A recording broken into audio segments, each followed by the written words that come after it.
Hey, it's New Thought Talk. I'm your host, the Reverend Steve Walling from the Spiritual Awareness Center, located in Fresno, California.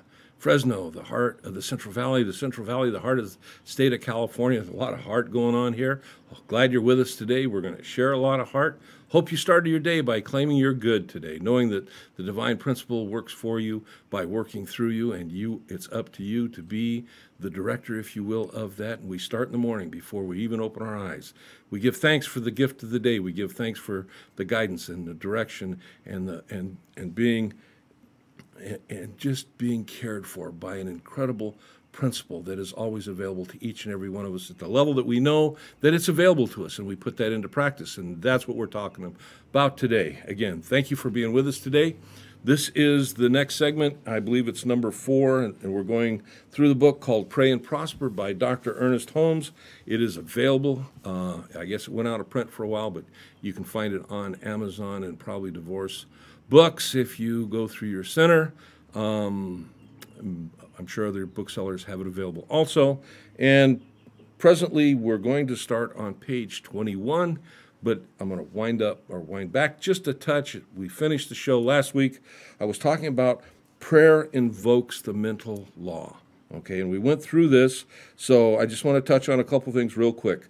Even in divine communion, we are dealing with the law of cause and effect, the great law.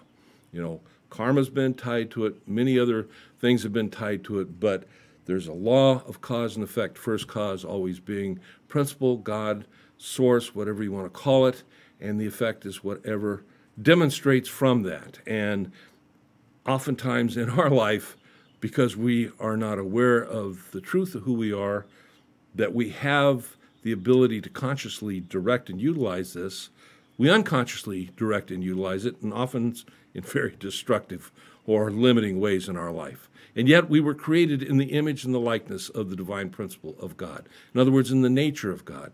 That in our day-to-day life experience, our purpose is to express each day at the highest, greatest degree of livingness.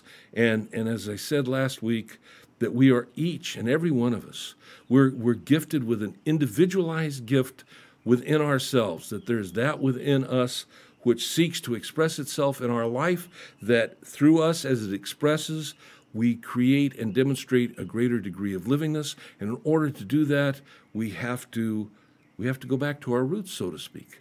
And we do that by taking time, going within, and making that connection with spirit, with source. One of the things that many New Thought teachers tell us is it's important for us to have a spiritual experience, a spiritual connection. You may, in your life, consciously realize it once or twice, maybe more. But once you've recognized, in fact, that you have made that connection with spirit, with source, you never forget it. And it's kind of like it's the curtain opener, if you will, to a whole new stage of possibilities, of goodness, of gifts, and when you know it and you've experienced it, you cannot be dissuaded. You know, and you know that you know it, as Holmes says. So moving along today, prayer as communion, Holmes talks about. He says communion is not petition. In other words, as we do our affirmative treatment, our affirmative prayer, we're not begging a God that's far off. We're not pleading for something to happen in our life. What we are is recognizing the good for us that is already there in potential, that was put there in potential for us as individuals at the moment of our inception, if you will.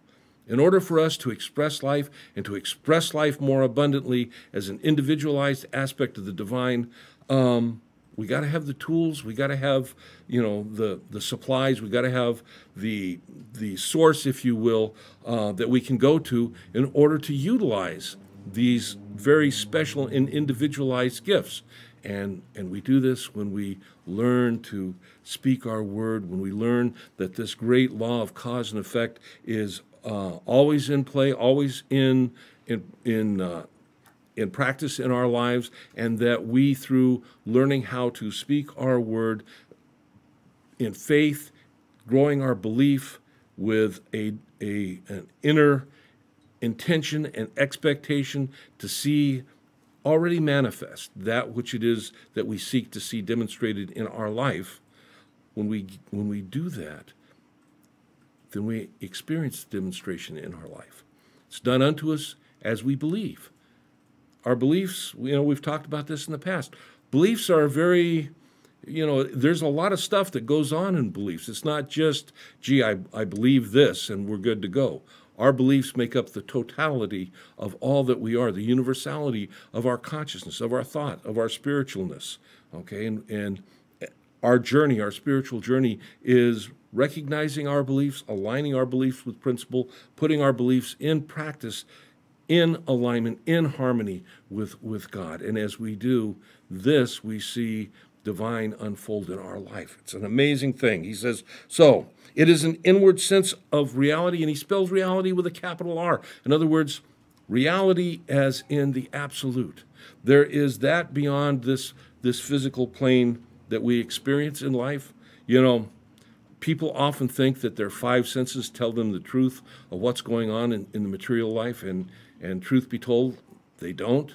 They mislead us. We make compromises. We give ourselves explanations for something that our senses don't necessarily tell us, or tell what our senses do tell us. We know that there's a greater truth beyond that, and that greater truth, when we open ourselves up to the possibility, that greater truth is that greater reality that is ever present to each and every one of us. So he says, it is something we sense, feel, and respond to. We have a good illustration of this in Moses at the burning bush. All nature, as Browning tells us, is alive, awake, and aware with the potent presence. And presence, again, being the presence of the divine. Last week, during the show, I talked about, when we understand that when we speak of life, there's one life, that life is God. Oftentimes people make the mistake of thinking that life, when we talk about life, is either vegetable or animal life, and that's what we're talking about. That's not what we're talking about. God is life, spirit is life, principle is life, and all that it creates, because it expresses through all of its creation, is some degree of livingness. In other words, some degree of life. You can break down the material to get to the molecular. You can break down the molecular to get to the atomic. You can break down the atomic to get to the subatomic. We get to the quantum. But all those levels, as we go down, we find more and more energy being expressed, and in incredible ways that quantum physics today is really, they're just kind of scratching the tip of the iceberg. But there's things that they realize that, this stuff responds at some level. When we talk about when a thing called entanglement, where you take two particles, you put them together and you separate them, and if you, metaphorically speaking, tickle one, the other one will laugh. That is a demonstration, if you will, of livingness at some level. We just have habitually ruled that out of our understanding because our senses tell us so. The tree was alive, the wood on top of the desk here is dead, it's no longer alive, but it's not true. The importance of understanding that is, as we're speaking our word, as we're doing our affirmative treatment, we cannot let our minds be clouded by beliefs that say there's parts of what we call reality that are not livingness. When we begin to accept that all reality is livingness, is life expressing, then when we speak our word within our word, what we want to get to as we speak our word is to that place within ourselves, a realization of it already being so, whatever it is that we're speaking our word for. If we understand that everything is livingness at some degree, then everything is subject to the divine principle. And beyond that, there's this thing that we also call spiritual substance, or source substance, or God's substance, and that is that out of which everything is made. And that's, we'll get into that a little bit later, but just take that for right now. He says, communion is entering into conscious union with the essence of things. How can we get into a conscious union with the essence of things if we look at some things and we decide that there's no livingness there? How can my living mind get in communion with that which I see as dead material? So, this is where we get to this. He says, when we commune with nature, she speaks to us, as the poet has suggested, in various ways. The burning bush spoke to Moses and proclaimed the presence of God. The presence of God, everywhere present. No place, no space where God is not. Principle is not. We're never alone. We can't be alone. We always have access to our source. We always have access to an inner principle. We always have access to an inner guidance. As we seek to speak our word in a structured way, purposefully, that's one thing. But we can also, as we begin to practice the presence of God in all that we do, we are, in a sense, speaking our word, which is our thoughts. And thoughts are things, and thoughts are what the law responds to. And so we bring this all together, and we begin to create within ourselves an inner harmony of thinkingness that aligns ourselves with principle, with source. And we have a way of seeing that expressed in our life. We're going to take our first break, and I'll see you when we come back.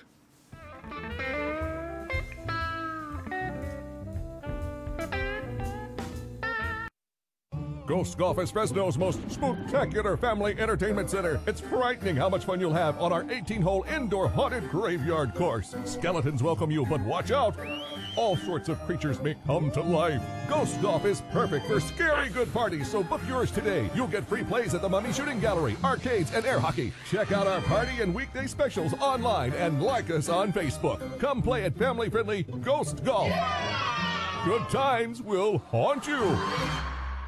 At McDermott Counseling, you will receive the highest level of care and a welcoming, safe space in which to discuss your most personal issues. Our therapists go above and beyond for you. Call 559-280-5756 or visit McDermottCounseling.com to find a caring therapist who best suits your needs.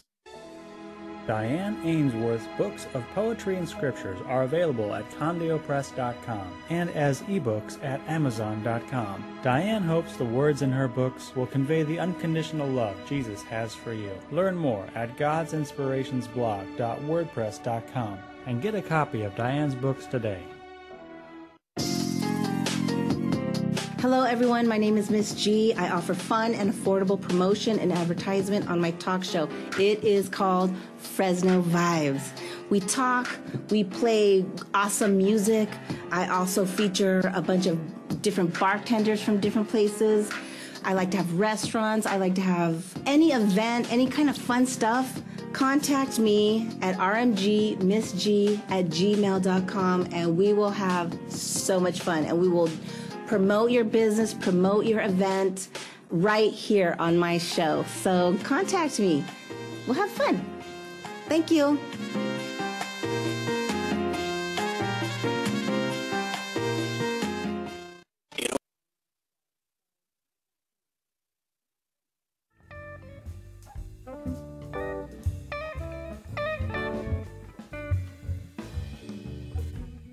Hey, welcome back to New Thought Talk. I'm your host, the Reverend Steve Walling. So we're going through Pray and Prosper by Dr. Ernest Holmes. I'm on page 21 as we work forward, and I want to touch something out of the textbook in the chapter entitled Prayer. Dr. Holmes says, when we become conscious of our oneness with universal good, beliefs in evil, sin, sickness, limitation, and death tend to disappear. When we become conscious of our oneness, when we are conscious of our oneness, we are in that state of communion, if you will. And those things, those limiting thoughts, limiting beliefs, things that have held us back will tend to disappear. And it's up to us as we walk our spiritual path, as we move forward, as we continue our spiritual practices, using the tools of affirmative prayer, of affirmation, being conscious of the thoughts that go through our mind, stopping to meditate, practicing the presence of God in all that we do. And that's just to list some. But as we utilize those tools, we bring our consciousness of this awareness of our oneness, our communion with the divine, ever more present as like an ongoing aspect of our being here now, so to speak, okay? He says, we must learn to communicate with the indwelling spirit, to feel its presence, have that spiritual sense, to sense its power and to respond to its influence. This is entirely a thing of feeling. And feeling is so important as we, and I've said this in past lessons, as we speak our word, it's important that we get to that point of feeling as if it is already so. Not feeling that maybe it's going to happen, not having a hopeful feeling, but having a feeling that is a result of a declaration of something that already is, with the knowledge that it already is. And as we do that, owning it within ourselves, within our own being. Okay, in the next section, he says, spiritual identification through communion. And he goes on, he says, we allow that it is impossible, or we all know that it is impossible for one to become successful unless he or she first identifies himself or herself with success. You can't believe you're a loser. You can't believe you're a victim and generate success in your life. It's only when we choose to own success for ourselves. And yet, if we define ourselves by our past stories, and many people do, our past stories tell us that we're limited. Our past stories tell us that we're not enough for any, a universality of reasons. Whatever the reason is for you, it's yours and it's particular to you. But, any of these reasons that we give to ourselves that are limiting beliefs, limiting ideas, we can put away. We don't have to live in that space. We say often that the beliefs that we hold today, we didn't hold at one time. The beliefs we used to hold, we don't necessarily have today. We can, in other words, change our beliefs. And it's nothing that anybody can do for us, but it's something that we very definitely can do for ourselves. And it's important that we do it. It's important that we do it so that we open ourselves up to a vista, a possibility, a potential of an incredible life expression. No matter how old we are, we're never too old. As a matter of fact, we're never too young. If you happen to be a parent of children, begin to work with them so that they have this belief within themselves that they are an expression of God. As we are an expression of God, and we are, right? What is it in that says we should not be successful? We should all be successful because God's Spirit, principle, first cause, is successful in all that it does. And it does so in a great and magnanimous and abundant way. But we got to open ourselves up to the realization and the acceptance of that. So he says, the great identification with the I am in the midst of our being. The Lord thy God in the midst of thee is mighty to heal and prosper.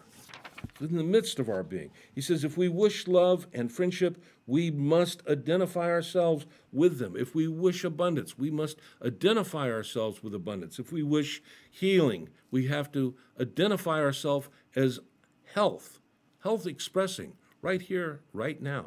And I realize if we're looking at a stack of bills and we're looking at an empty bank account, that may be hard, we think, to do. But it's not as hard as we really think it is. It's just that the material world has told us so. We begin to work on opening ourselves up to a realization of the incredible abundance that is available to all individuals, because all individuals, again, we are the expression of the divine. You could say we're the children of God. We're the children of principle of spirit. However you want to define that which is first cause of all that is, we have a direct connection to it, if you will. Our inheritance was given to us, gifted to us. We don't have to wait. We get it now. We can own it now. It's kind of like that story of the prodigal son the story of the prodigal son, wherein after he returns home, the stay-at-home son has his nose bent out of shape, and he's very upset, and he confronts his father and says, my brother went out and he blew everything you gave him. He was irresponsible. You know, he dissed the family, so to speak, and he comes home. He says, what do? He says, you kill the fatted calf so we can have a party. You give him your best coat. You give him the ring. You put shoes on his feet, and he's in there with his friends, and they're having a good time. And yet I've been with you always, and none of these things did you ever pass on to me. And his father says, you know, essentially, silly boy, it's always been available to you. You've just never stepped up to receive it. And we are that. Silly boy, silly girl. You know, we have to step up. We can't go out with a thimble and collect the good and expect to experience a lot of good if we're only taking a thimble. That thimble is our limiting beliefs. Let's expand it. You know, if we can't expand it too much, we'll take a bigger thimble or maybe a shot glass, and from that to a cup, a glass, and so on and so forth. But we only get to that by putting into practice those tools that we have. And those tools have always been available to humanity. Jesus was the best teacher of that, but he wasn't the only one. You can look back in history of all spiritual beliefs and understandings, and you can find the underpinnings of those stories there, in part or in completeness. So as we move forward here, because I don't know how much I'm going to get through today, but I'm not limiting myself to go through this. We'll go as long as it takes. He says here, and I want to get this correct. If we wish love and friendship, we must identify ourselves with them. We must embody them in our thinking. Spirit is the great actor, the final cause of everything. Final cause, first cause. It is with this inner spirit that we commune. It is within this inner spirit we commune. In other words, not somebody doing it for us. Yes, we can go to practitioners if we have issues and we seek to have a practitioner work for us. Absolutely. But for our personal life, we go within ourselves. You know, we talked a little bit about that. We quiet the mind. We still the mind. You know, if you can do it with the eyes closed, if you need to be out in nature, if you need to have something to focus your attention on, you know, if you're focusing your attention on breathing, it doesn't make any difference. There is many different ways for us to quiet our mind. And whatever way works best for you, that's the way you start with. You may find as you evolve your practices, you may find that there are other ways that may be more effective. But go with what works to begin with. Go with what works and do it. And that's the important part, is in the doing. Practice, okay? He says, this is the meaning of prayer, to commune with Spirit, which already is within us, to identify ourselves with it, following which we automatically project this identification into our experience. And as I was saying earlier, Holmes believed, and most New Thought teachers believe, that we really need to have that experience of the spiritual, of the divine within ourselves. And again, once you get it, and you only need to get it once, and it's available for each and every one of us. But once you get it, you got it. You know, it's like we don't have to keep going back. We can, you know, experiencing it is nothing that we do once and then we put it away and you know, we don't go there again. That's not the point. But seeking to experience it. And it doesn't have to be in meditation. It doesn't have to be in treatment. When we have events that happen in our lives, and they happen to all of us at some point, and we have that realization in that instant, wow, man, this couldn't have happened without, and however you understand the divine, you know, however you explain it to yourself, as being the impetus, the source behind that. And it's awesome. And it's incredible for each and every one of us. So he says the effect of the old mistakes is wiped out. Old memory images are loosened until their content no longer harms. I often refer to this as taking our story, which so many of us use to define ourselves, and looking at it and saying, okay, this is my story, but my story is not me. And I'm going to take my story, put it in nice new bindings, and put it on the library shelf of my mind. Maybe I want to pull it out from time to time and just realize through review how limited I had kept myself, but we put our story back and we open ourselves up to the new story. And the new story is we are the divine expressing as us. We are the children, the offspring, the creation of principle. It is our right as the child of this infinite divine principle, Father, Mother, God, Goddess. It is our by right to live this life and live it abundantly, incredibly abundantly, at higher and ever higher degrees of livingness. And that is not only our right, but that is our purpose. So he says, this act of spiritual identification through conscious communion is one of the supreme accomplishments of the soul. We get that connection. And boy, we're there, and we go, oh yeah, that's it. We got it. We're good to go. That's where we want to get to. It's where we can get to. It's done unto us as we believe, as the story goes. And I believe that story. And we're going to take our next break. Time flies, and I'll see you when we come back.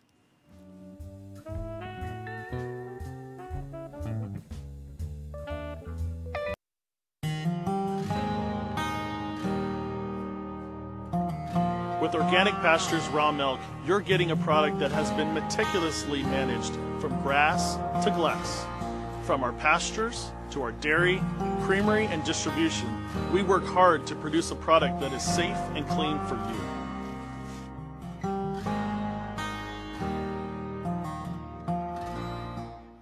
Got lactose intolerance or dairy allergies? Discover delicious raw milk and discover dairy the way it's supposed to be. We provide tours and would love to see you. Come visit the cows, watch the milking, the cheese being made, and learn all about raw milk. We're just 20 miles south and west of Fresno, California. Call to schedule a tour at 559-846-9732. The Saga of Bridget and Amanda by Carol Love Forbes brings to life the struggles of historical women in early America. Find the Saga of Bridget and Amanda on Amazon and Barnes & Noble and order your copy today. You enter this door with expired tags. Beyond is another dimension, a dimension of regulations, a dimension of long waits. You have reached the registration zone. What looks like an ordinary shop is actually Mitchell Smog, located in the heart of the Tower District, a few minutes from the DMV.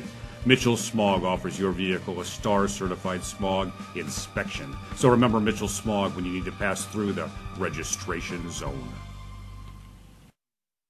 Christy Majors is your local real estate connection.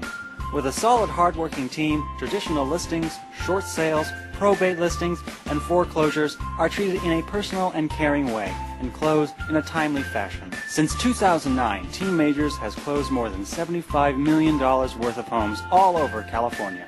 Reliable and trustworthy, Christy and her team will go the extra mile for every client, whether selling or buying a home. So give Team Majors a call at 559-464-5606 or visit teammajors.com.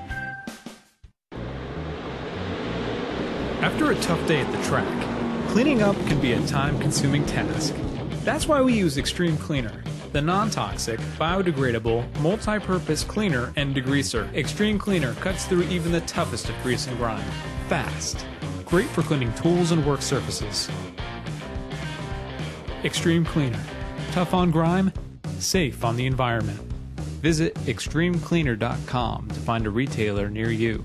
When you experience flooding in your home, you need to call Clean Master Emergency Flood Service at 559-213-9430. After soaking in water for only 45 minutes, carpet starts to come apart. Clean Master Emergency Flood Service can help, and not just with carpet repair. They also offer carpet cleaning, upholstery cleaning, carpet installation, and more. Call Clean Master Emergency Flood Service, and they'll be there in 60 minutes. Call 559-213-9430. CentralValleyTalk.com.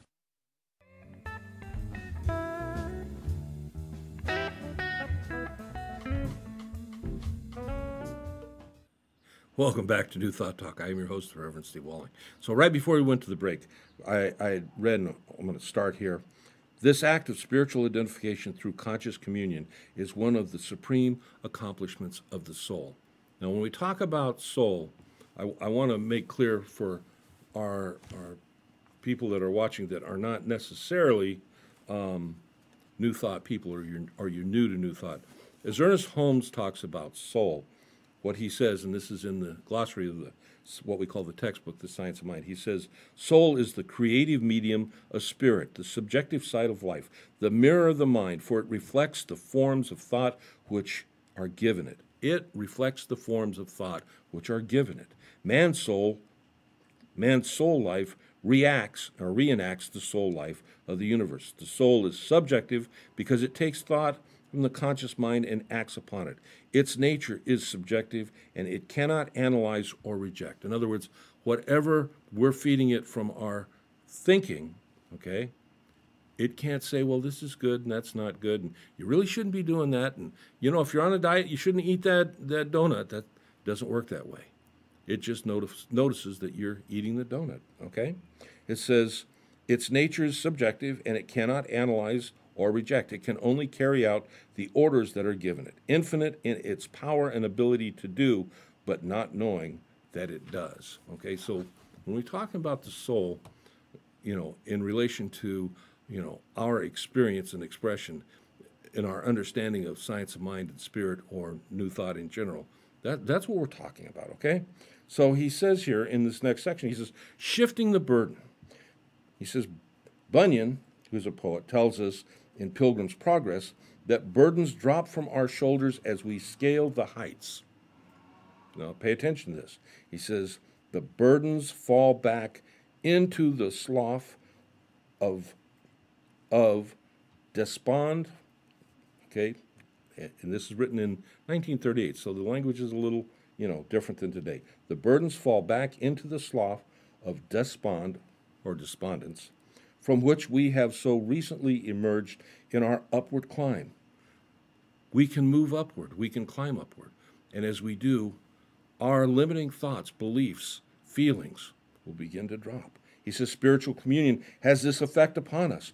As consciousness ascends in realization, burdens gradually loosen themselves and roll backwards, disappearing into the oblivion of their native nothingness.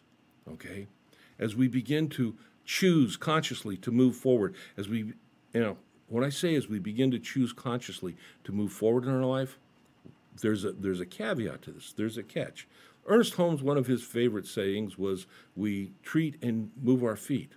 And the important part of moving our feet is the backing up, if you will, of what we speak. In other words, you know, putting our money where our mouth is, to use the colloquialism. If we are treating that we are experiencing greater good, we don't sit around looking at our bills wondering why we feel so bad because we got bills. That doesn't mean that we turn our backs on what we are living in our experience. What it means is we open ourselves up with an expectation that our good will be met. Now, it may mean being responsible for those bills and taking actions with our creditors to put them in alignment where we can begin to be responsible and take care of them.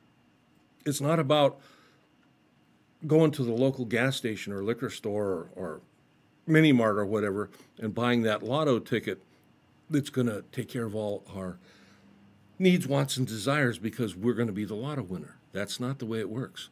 But it's amazing. You know, it's like that journey of 1,000 miles begins with the first step. As we begin to take responsibility for these things, as we speak our word, as we accept that there's a greater good, that we're no longer a victim, even though life comes at us at the speed of life, that we have a bigger God, there's a bigger good, and we are going to move forward with that belief and understanding. Okay, there's something that responds to that, but we got to do the moving forward. All right. And that's what he's talking about. He says spiritual communion has this effect upon us. As consciousness ascends in realization, burdens gradually loosen themselves, roll backward, disappearing into oblivion of their native nothingness. Thus, prayer shifts the burden by entering into partnership with the divine. Our prayer shifts our burden by entering into partnership with the divine. We are the divine in miniature, if you will, in micro compared to the macro, in expression, in nature, all right? But you got to know it. You got to believe it. And you got to work on that belief if you're not real sure about it. And you can. You know, every day you work on it. Prayer ties us to a power that is able, ready and willing to fulfill every legitimate desire, to bring every good thing to us and to do for us even more abundantly than we have accepted, expected, wished for, can imagine in a sense, okay? Before they call, is the quote, I will answer, and while they are yet speaking, I will hear. The words of the master teacher spoken many, many years ago are as true today as when they were first uttered. He says, this shifting of the burden is important for when we feel isolated, alone, and struggling against tremendous odds. We are not equal to the task before us. When he says we are not equal to the task before us, he's not talking about us and our divine partner. He's talking about us in our separateness in belief that we are not in oneness, in unity with, as an expression of. Somehow, some part of our beliefs say, you know what? I'm alone. I got no health. I got no help. I got no money. I got no this. I got no, it's limited. And we got to stop that.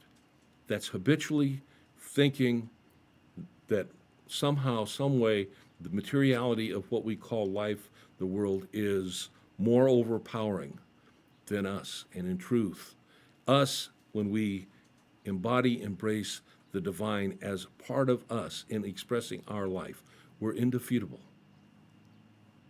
It's amazing, I say this often. Reverend Dr. Johnny Coleman from Universal Foundation for Better Living, Christ Universal Temple in Chicago, used to say, and it's, you have a bigger God. You just do. But you got to know it. You got to know it. You got to welcome it, embody it, accept it, and then express that in your ongoing expression, experiencing the divine in all that you do.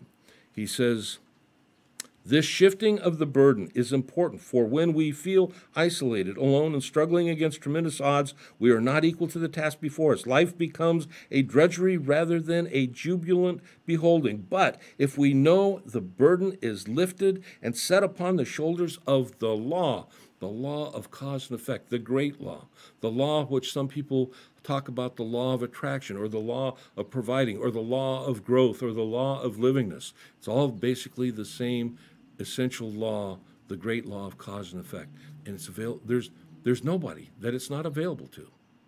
But there's a lot of people that don't realize it. They fail to realize it. They don't know. They live in ignorance. There are some people that choose not to believe it, even when they're told.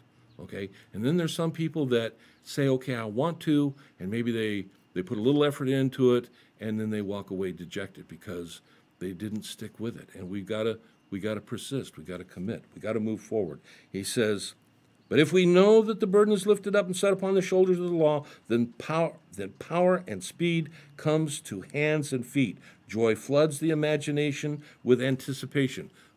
Once again, Holmes brings us back to the concept of the imagination.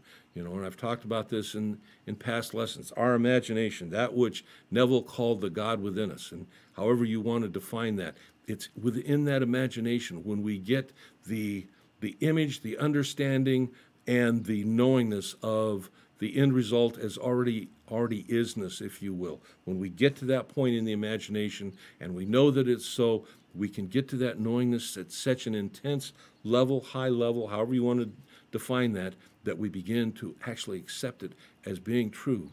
When we're there, that's when doors open. That's when magnificent, magical, if you will, things happen. But in truth, it's not magic. It's just the divine doing what the divine does.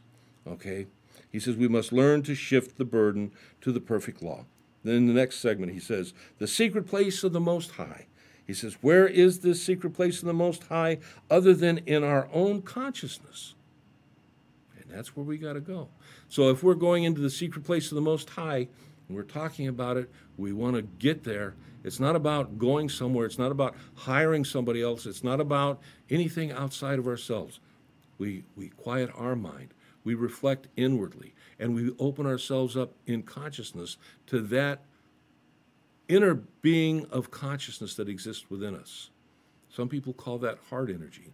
There are people that have believed in the past that it is within the solar plexus, if you will, the level of the heart where the divine lives within us. However you understand that, it's not a literal importance that you get exactly the way I'm talking about it or the way Holmes shares it, but if you realize that within you, there is that which is within you, God within, Christ within, power within, confidence within. If you happen not to believe in any spiritual being, it doesn't make any difference. Again, if you can connect with that which is within you and accept that there is a power and a presence there for good that is available to you and put that into practice, you're on your way, okay?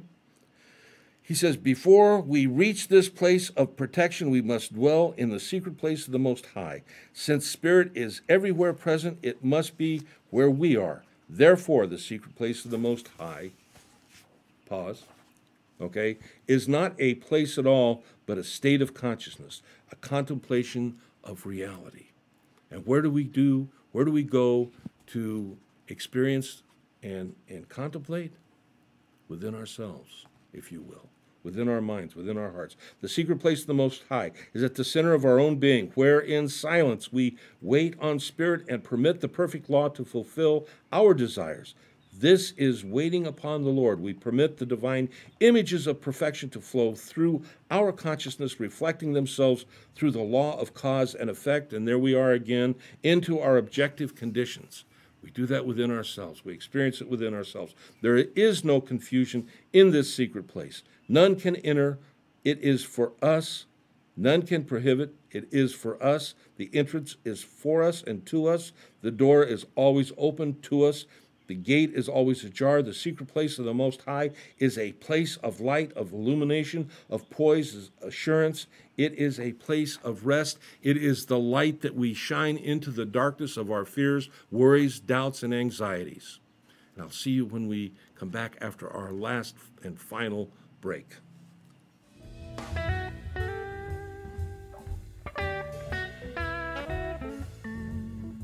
Hi, I'm the host of New Thought Talk, Reverend Steve Walling, and I want to take a moment today and give you an opportunity to support our ministry, support our show. You can do that through a PayPal payment. You send the payment through PayPal to the email address of Madera, MADERASAC @gmail.com. If you don't have a PayPal account, you can go down below the link and you can find where you can enter a debit or credit card. I want to thank those that have supported us and those that will continue to support us. You have a great day. Bye. Pour yourself a glass of Crybaby wine, available at the market and Sam's Italian Deli. And remember to ask for Crybaby wine at your favorite restaurant. Get your copy of Crouching Mama Hidden Veggies today, packed with recipes of delicious food cooked with hidden vegetables, so you can feel confident that you and your family are eating your veggies. Contact Sprague Electric for all things electrical, solar installations, battery systems, troubleshooting, repairs, and more. Call 559-760-0712. SpragueElectric.com. Connect with Dr. Alan Hedberg. Watch Doctor Teach Me to Parent on CentralValleyTalk.com Saturdays at 10 a.m. Pacific Standard Time.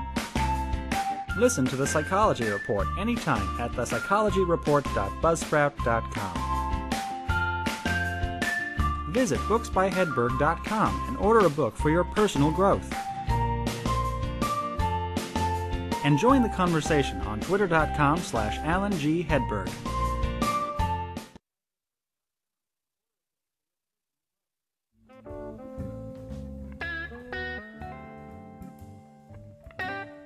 Welcome back to New Thought Talk. I am your host, the Reverend Steve Walling, from the Spiritual Awareness Center located in Fresno, California. Thank you for being with us today.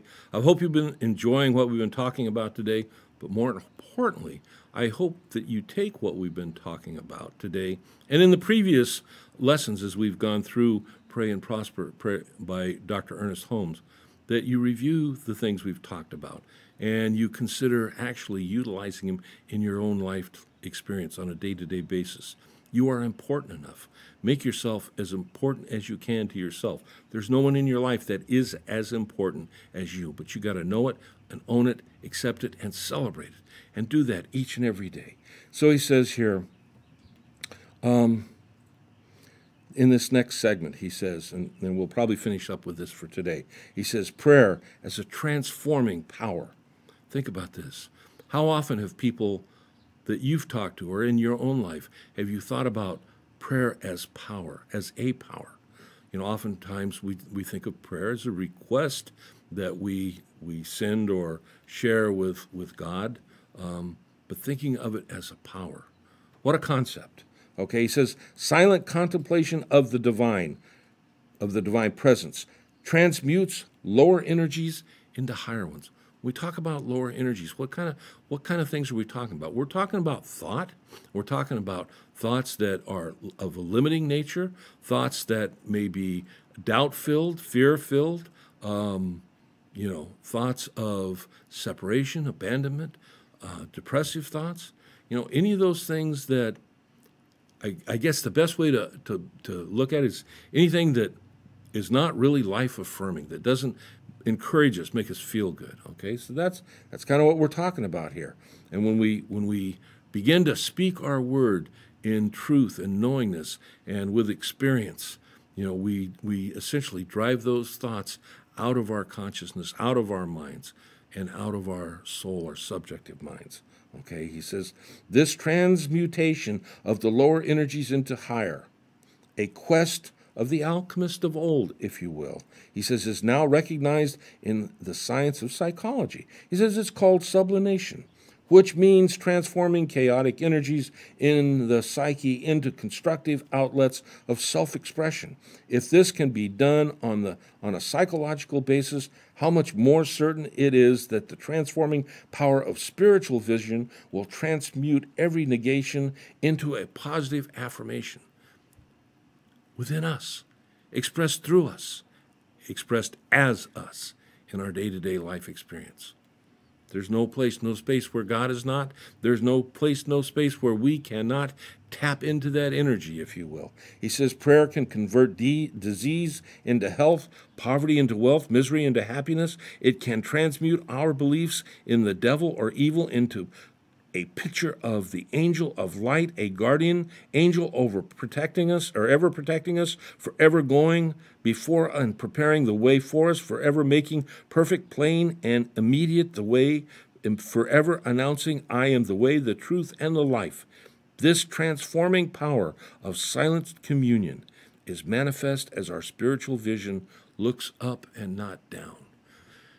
And when he talks about our spiritual vision looking up and not looking down, you know, obviously that's metaphorically speaking, but looking out to the horizon, not in fear, but with anticipation of greater good expressing in our life.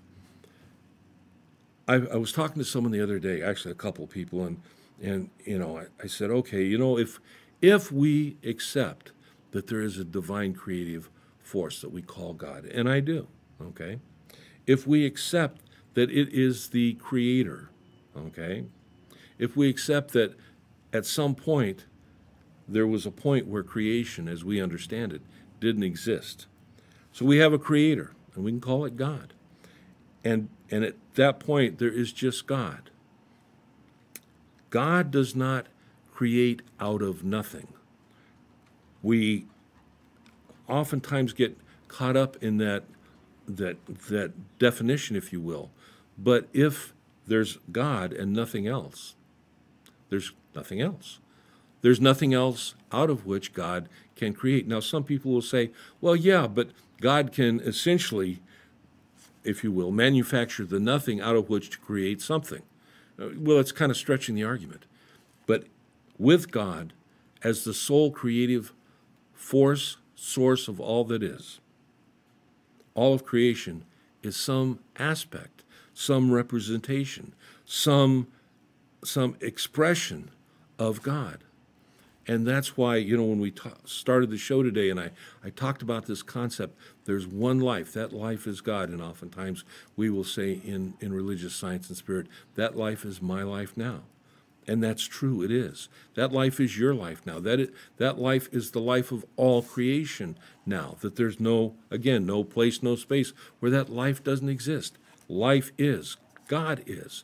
We tap into the life energy that is accessible to each and every one of us, because God cannot separate us out from God's self, if you will, because then there would be God and something else. Can't happen, can't exist. So we express God at our level of understanding and belief. And as we do that, God seeks to express itself, his self, herself, through each and every one of us in our life experience and expression. We weren't born when our physical body came into being.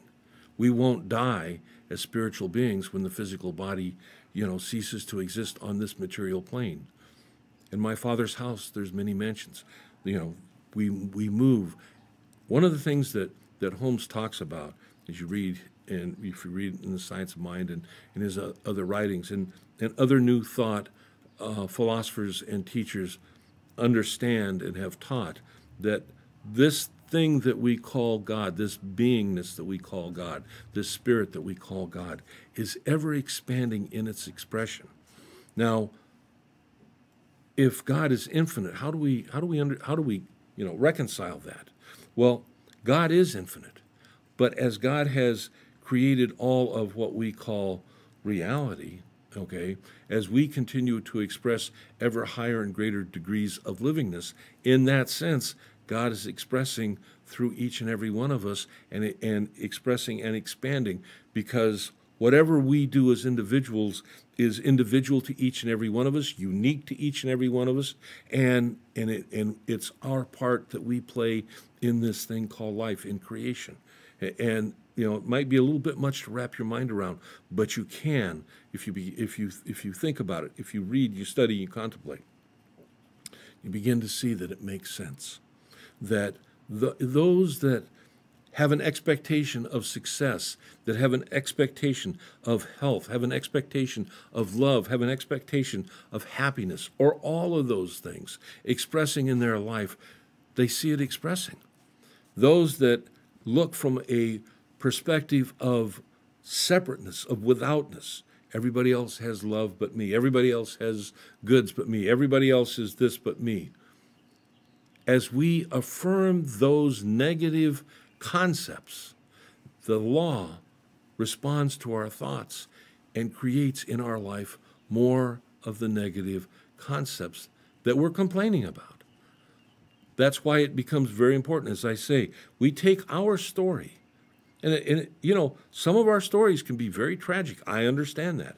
Some of our stories can be, so horrendous, if you will, but we got to stop defining ourselves by our story. We aren't our story. God didn't create us as our story.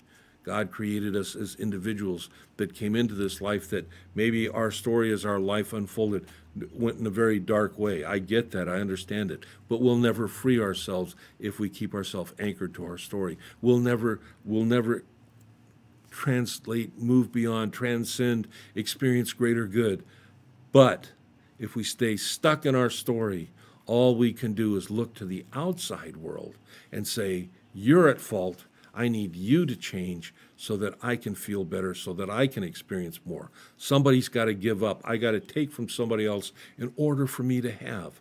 And that is the antithesis, the direct opposite of what our truth is. Matter of fact, speaking of our truth and our understanding of our truth, and I don't remember which early writer I was reading, and it was somewhat recently. May have been Christian Larson or Troward, or anyway, it's not important. But they defined our spiritual journey is actually the journey of discovering the truth of ourselves. Some people think, well, our spiritual journey is to learn more about God, to embody a greater godness, if you will. Truth be told, when we learn the truth about ourselves, when we accept the truth of ourselves, when we live in the truth of ourselves, we're doing all those things, okay? Because we're not separate from the divine. We're not separate from God. Knowing our truth allows us to, in our own heart, our own beingness, to glorify, to celebrate, to utilize, and to with intention and expectation, demonstrate a greater and higher degree of livingness in our life. Learning how prayer, affirmative prayer, plays out in our life, learning how our understanding of our place, of our space within the divine principle are part of those tools, part of growing our faith, part of creating new and better, more enlightening beliefs for ourselves. It's an awesome thought, and it's an awesome truth. You know, I hope you've enjoyed what we've done today. We'll continue next time. We'll pick it up. What is it? I think I was on page, like 25, right? Yeah, prayers of transform. The word of power is where we're going to start next week. So know that as you go through the week, also know that you are surrounded by the light of God. You are embedded, enfolded, and protected by the power of God. You are the expression of God as you. You are divinely guided and guarded as God expressing at the level when you choose to believe and open yourself up. And then if you understand that, then you've got to know that wherever you are, God is there. That is the prayer of protection in my own words, so to speak. Have a great week. Hope you enjoyed it. You can go back and you can review the past lessons either on YouTube, Facebook, New Thought Talk with Rev Steve, Steve Walling's my Facebook page, Spiritual Awareness Center's page, and there's some others out there. I'll see you next week. Thanks for being with us. Have a good week.